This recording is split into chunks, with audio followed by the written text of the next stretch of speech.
this is going to be. Friday Reports, Episode 5.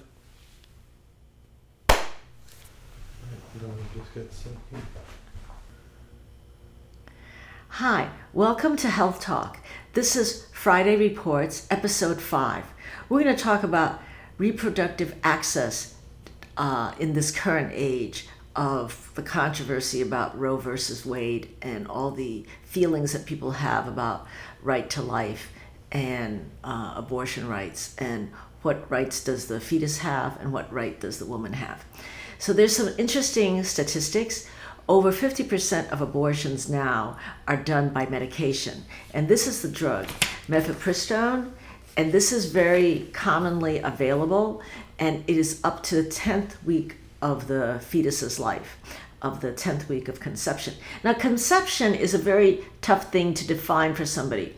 So it's the first day of your last period. So if you won't know as a woman that you've missed your period till you're 4 weeks in to this pregnancy. So if you have a 6-week ban on abortion, you have 2 weeks to figure this out. So a lot of women won't even know at week 4 that they are pregnant. So it's a very complicated thing about telling people when they're pregnant. Another interesting fact that I figured out was that more than half of all U.S. abortion patients are in their 20s. Whites make up 39%, blacks 28%, Hispanic 25%, and other ethnic groups is 9%. So it is unfortunately covers a wide range of ethnicities, and we also have to consider the LGBTQ population. They too get pregnant. So it's pregnant people, not just pregnant women. 75% of all the people who seek abortion are at the federal poverty level, which is $15,000 a year for a family of 2, or $30,000, or low income is defined as $30,000 or $45,000 for a family of 2. And it's interesting that many people who seek abortion have had other children already. So it's not as if this is their that they've never exercised reproductive access to care. One of the interesting things is when we consider the Supreme Court, which is thinking about Roe versus Wade and the right to life and abortion and right to choose, is that these definitions of what is life, in Poland, for example, it's a Catholic country and no one can get an abortion for any reason. And so dead fetuses are in women's bodies, and as the fetus is dying, it causes a blood infection and the mother dies as well. So people are not performing abortions to save the mother's life either. So one has to consider when one is creating a law or public policy, what are the guidelines for doctors? As a physician, we want to obviously take care of the patient. The patient is the mother, the patient is the fetus. So these are important ethical considerations. One other thing to consider is that the Texas law, which allows abortion if the life of the mother is threatened, but not for rape or incest. And they have allowed citizens to make arrests if people have an abortion at 6 weeks or later in terms of their pregnancy. So it's very hard to figure out what are the civil liberties involved. Like if you're helping somebody get an abortion in Texas, like you help them cross the state border to go to California, are they going to be sued? Can you arrest that person who helps them? And can you arrest the doctor in California who is performing an abortion on a Texas woman? Now, right now, the answer is no. The California doctor who performs the abortion on the Texas woman will not get arrested. But in case the Supreme Court works to have abortion illegal from 0 to 9 months, meaning all time of pregnancy, that means that the medication abortion, which is mifepristone, which I showed you, which is will then be outlawed. It will become a street drug. It will be like heroin, and it will be you don't have anybody regulating it, and it could be a fake pill, and people could harm themselves by taking this fake pill. And it will no longer be available. People will have to go to other countries to get this abortion pill. So now it is not the old days where people thought they would go in the back alley and have an abortion with a coat hanger. It is indeed that we use a medication which has been widely available since the year 2000. So one has to consider that, as in Arizona, you cannot even mail this pill to somebody in Arizona because that's illegal. So that means that if all abortion is illegal, or even some abortion is illegal, how are you going to obtain this pill in the state that you live in? It is interesting to note that 40 million women of reproductive age live in states that are hostile to abortion. Another 24 million women live in states that are more supportive of abortion. So it's interesting to see that the majority of women who of reproductive age are living in states that are not going to be supportive of their right to choose, and in some states it's becoming increasingly hard to get an abortion, even in rape and incest. So for example, in Texas, you cannot get an abortion in rape or incest. In the New York Times article that came out June 12th, 2022, about Poland, there was a case of a woman who had cancer of her reproductive organs, and they would not give her chemotherapy. So she died and the fetus died, because if you kill the mother is essentially the incubator. You cannot take a fetus at 12 weeks and save the fetus in an incubator. These are all very interesting, ethical considerations for we as a nation, and also for we as healthcare providers as we're grappling with this new territory. One other thing, as a healthcare provider, I was talking to my OBGYN colleagues. For example, if you are in a state that will not allow abortion, you travel to another state that will permit an abortion, or your right to choose, you're expending more money in terms of travel, daycare, loss of income while you're not going to work to get an abortion. And in addition, you're delaying your abortion. Your pregnancy is prolonged as you're trying to figure all this out. So all this is very difficult for this group of people who may be low income and poorly educated, not speak English, or not speak English well, to get an abortion. But bear in mind, 39% of people who get abortion are whites, 28% black, 25% Hispanic, 9% is other. So the majority are still Caucasians who need an abortion. This is not an ethnic problem, it's really a reproductive access problem. As we said, it's pregnant people, because you could be LGBTQ and still be pregnant, and we still want to save the life of the fetus, or save the mother's life in case the mother is deathly ill, carrying a fetus that has died in the womb, or has cancer, or is a victim of rape or incest. These are very heavy ethical considerations that we all must make as a nation, and that we are pondering this. As we view this landscape in 2022, we realize that even though we have miracles in medicine having a medication abortion, these may be outlawed, and therefore what we were used to may no longer be available to women of all ages. Another thing to consider is that in the Planned Parenthood clinics or various abortion clinics, there's usually a privacy barrier for patients who are seeking abortion. That protesters must remain so many feet behind the gate or whatever. That could be changed. It could be legislated and changed in the various state legislatures, so that protesters could then intimidate women who are seeking abortion, or seeking education about contraception or reproductive access, or just that they're bleeding in the middle of a miscarriage and just need to know, and they need to have an abortion. Some people seek an abortion because they're already bleeding and that they're already in the middle of a miscarriage. So we have to consider that. Is that really an abortion, or it's just a diagnostic problem? It is a diagnosis that a fetus is under distress, is not going to come to term anyway because it's partially bleeding and decomposing. And many of the laws are written by lawmakers who are lawyers. They're not doctors. So they don't think about this. They just think about, okay, no abortion, black and white, and this is it. But there are considerations because whose life is more important, the fetus or the mother? Aren't they both equal? Doesn't the mother have a right to life as well?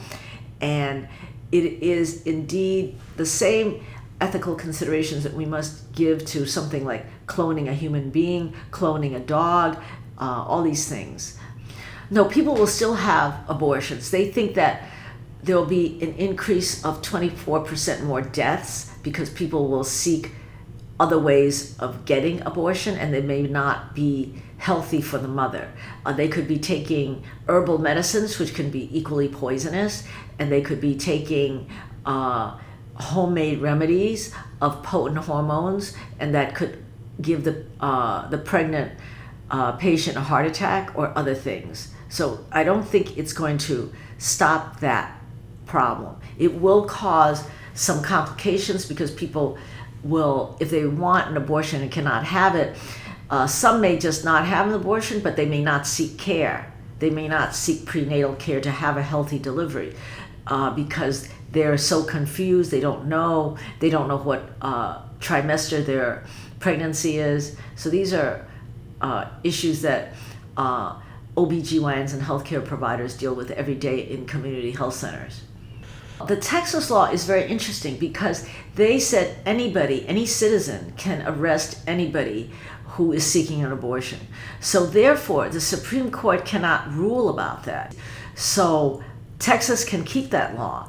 What happens is that if you take it to the nth degree in the modern age of technology, you can do a face scan. You can have a face scan of this patient or this person you think is seeking an illegal abortion, and then you could plaster it on the internet, and it becomes a vigilante world, and that this person would be haunted, would become literally, have her face pasted like, most wanted criminal like the FBI. But this is even more potent because social media is very potent. Right. So not only is there shaming, the person gets the $10,000 bounty, and you're creating kind of societal havoc. You're creating a new sense of Big Brother, like George Orwell's book, 1984. If you go to the black market, some street person will sell you something. And we all know now that fentanyl is the leading cause of death of teenagers because they're buying it on the street. And that they're buying, they think is cocaine, but it's laced with fentanyl. And then they die at a very high rate. So what happens is fentanyl is very easy to make. And the other thing is that what people do when they make this pill is they chop it up and compound it with something like talc, which is like baby powder. So if you take that and you ingest that, you can get emboli to your heart and your brain. You can just die because this is impure substances. Your body cannot metabolize it. They could use anything that's not regulated, crush it and put it in a capsule, in a pill. And then the mother would be paying for this pill, which she thinks is the medication drug for abortion. But meanwhile, she's getting something that is toxic. So she could be killed by this. So not only it doesn't work and is harmless like a placebo, and she still is pregnant, but what if dying? So death and dying is no good. Well, abandon abortion, we understand why lawmakers wanted to do that. They think, okay, people are pregnant and we don't want them to have an abortion, so you just make a law and say no abortions, therefore everyone will give birth and live happily ever after, and we'll have a good birth rate, etc. But what happens is that people who are so desperate to have an abortion, and that's not a lot of people in America. It's dropped 7% from 2017 to 2014, the last statistics. So it's now 860,000 a year. It used to be in 1973 when Roe versus Wade was first passed, was 970,000. So it's not like 80 million people are getting abortions. It's a small percentage of America, of women of reproductive age. And sometimes people feel they're so desperate, they already have 2, 3 children, and this will put them over the brink. As I said before, 75% of women who seek abortion, or pregnant people who seek abortion, are in the poverty level of $15,000 a year in salary for a family of 2, or in the low income level, which would be $30,000 for a family of 2, or $45,000 a year for a family of 2. And that's very hard to feel their pain, because here I am, a doctor, and I see these patients, and I see their desperation in their eyes, that they want medical care but they don't have it. And what if they don't have the money to feed their current children? So I'm sure there's not only stress for the mother, but there's stress for the entire family. What if she already has other children, and what if she's an unwed mother, and she has no social support, or even she does have social support, they don't have any money.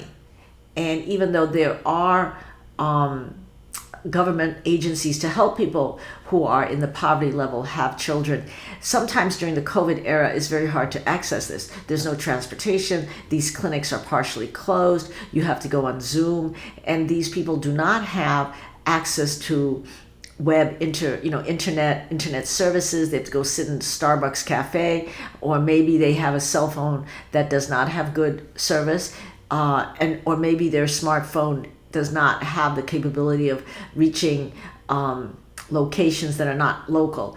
And there are communities in America that do not have any Planned Parenthood or similar clinics, that they just don't exist, because there's only about 80 such clinics all over America. It's not as if we have them at every street's corner. It's not like Walgreens or CVS. So it's something to consider, that people will have to travel farther. There's a sense of desperation. Women feel that, what if it was rape, incest, or whatever, or they're sick. Some people want the baby, but they get cancer in the middle of their pregnancy, and the woman needs to have chemotherapy. In doing that, you're going to it's either the mother or the fetus, because the chemo will cause changes to the fetus that will be not compatible with life, or a life that has a brain and a heart and eyes and all that, because the organs are being developed at that time. It is a complicated question. Not only if you outlaw all abortions or make it so restrictive, more and more obstetric gynecology programs will no longer teach how to do abortions, late-term abortions. And this may be necessary in cancer patients, in life-threatening injuries like motor vehicle accidents, or fetal demise. The fetus is dead in the womb, or the woman is carrying twins and one dies. One has to know all the skills to deliver the normal baby and surgically excise the abnormal baby, which is dead, and that's considered an abortion. But it's still a fetus, but it's a dead fetus, but it's still considered abortion. So these terms have to be clearly defined in all these legislatures. And once it's not defined, it makes it hard for doctors to operate with immunity from these civil lawsuits and other lawsuits. I mean, Texas could sue California, for instance, because California is a sanctuary state for abortion seekers. And if that happens, what does that mean for the nation? Does that mean that we can't help certain people who need abortion for medical reasons, as in Poland, where they no abortions totally, and you see widespread fear among doctors to go against the law? It is certainly something that all physician groups want to be aware of, because we want immunity. We don't want to be arrested. We just want to do what's best for the patient. I mean, if she has cancer, we have to give her some sort of chemotherapy, because we know if it's early stage, we can help the mother. Now, in pregnant people who have cancer, the cancer can grow very fast because of various growth factors from pregnancy. So it's a different course than if you're just a 50-year-old woman with breast cancer. So these are all important things to think about when lawmakers formulate the laws. Because it's not so simple like, okay, you have a heart attack and we're only going to pay for a 2-vessel bypass. And if you want to pay for the other 3rd and 4th vessel, you have to pay out of pocket. So it's not like that. It is really more complicated because in heart attack, you can say, oh, we're going to save everybody or we're going to save no people with heart attacks. Here, it is a gradation because you're defining when life begins. And you can say life begins at conception, which is day 0, but we don't know when that is because nobody's sitting there with a thermometer in their uterus. And so most women only know when they're pregnant, they missed their period, which is they're already 4 weeks pregnant. So the woman is already behind the 8 ball. Like, they're not going to know. But if you take 1-month-old fetus, it cannot live by itself. You cannot hook it up to an incubator. So it's like saying, it is a life if you want to clone it, but we have not allowed that. If you take a fetus that's 4 weeks old and you clone it, you can make a baby. But we have not reached that stage of Star Trek, science fiction medicine. We hope to, but we're not there. And so we're in a kind of gray area. And I think lawmakers should talk to doctors when they construct these laws. And it's not that just because you have rape and incest, the sperm is foreign and the uterus knows to shut it down. Because it's not like that. Because some lawmakers think that. It's not biological. It's not like that. The sperm is going to do whatever it's going to do. Either the sperm works or it doesn't work. And once it works, the patient is pregnant. But society has to deal with these nuances, and I think it's very important for lawmakers to really talk to doctors and reproductive health specialists, not just priests and churchgoers.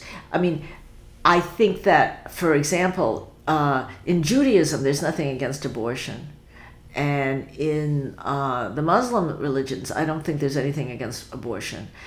And I think that I'm not saying that we're sitting here being pro-abortion, we should abort everybody.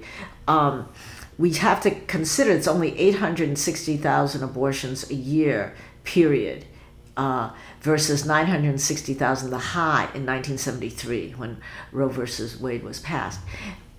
It is unfortunately this topic is taken out of the doctor's exam room. It really should be a discussion between the doctor and the patient, not the doctor, Congress, the lawmaker, the Supreme Court, and the patient. And we all vote on the one patient who's carrying the baby.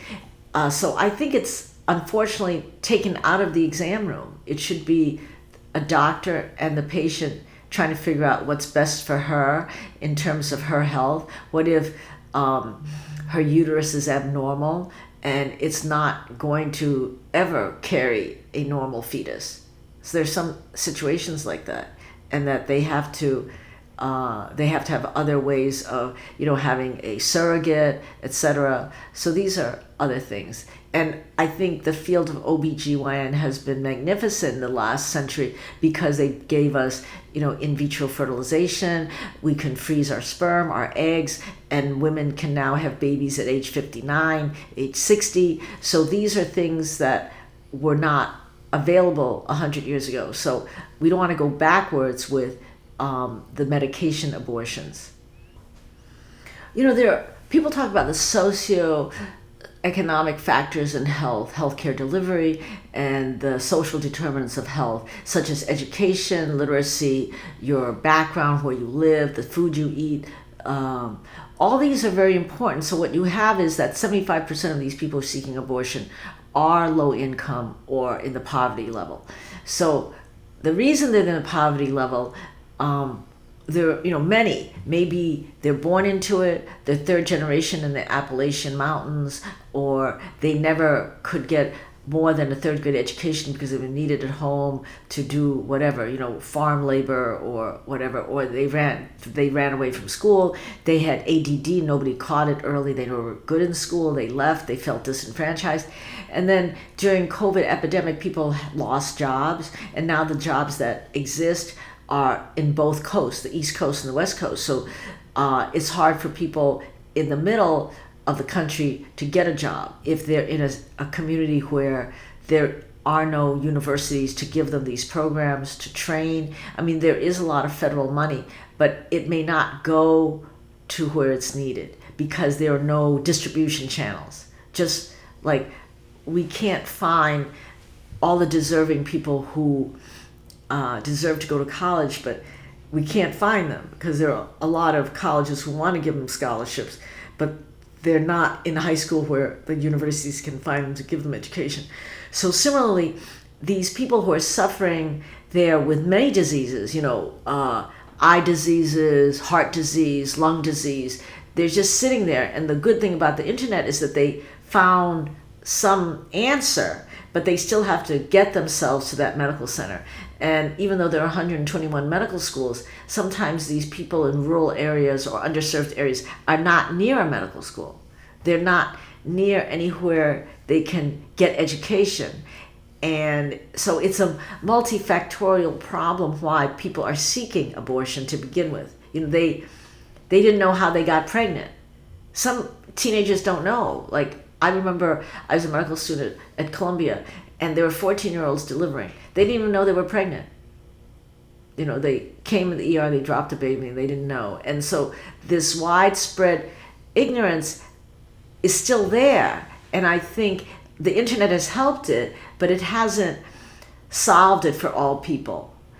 And so I think we need not punitive laws about abortion. There should be much more education about sex education, what happens. And there's also the morning after pill, which is called Plan B, which is available over the counter in all the CVS, Walmart, Walgreens. And that's good for unprotected sex up to 5 days. So many people don't even know that you can just go over the counter, just like people buy condoms, they can buy this. So a lot of young women don't know this. And so then, again, that's a problem of education. And it is our society trying to bridge the gap of modern technology and our social mores. So it's a very interesting conundrum. But lawmakers should talk to doctors because we feel the decision should be in the exam room in a medical setting.